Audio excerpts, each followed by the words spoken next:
Kemahiran memakai kasut sarung. Bahan yang diperlukan: kasut sarung. Langkah 1. Murid mengangkat kaki kanan.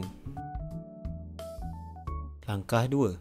Murid menghalakan kaki kanan ke arah kanan. Langkah 3. Murid merapatkan tangan kanan ke arah kasut.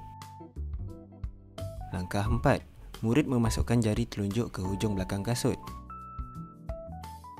Langkah 5. Murid memasukkan separuh tapak kaki kanan ke dalam kasut. Langkah 6.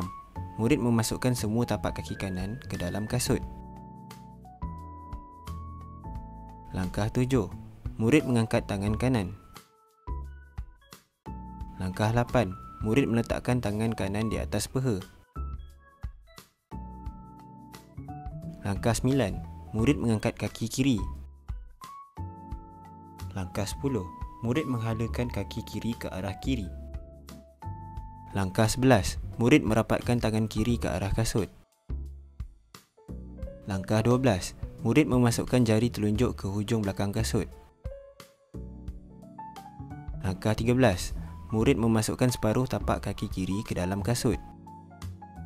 Langkah 14. Murid memasukkan semua tapak kaki kiri ke dalam kasut. Langkah 15. Murid mengangkat tangan kiri. Langkah 16. Murid meletakkan tangan kiri di atas peha. Sekian, terima kasih.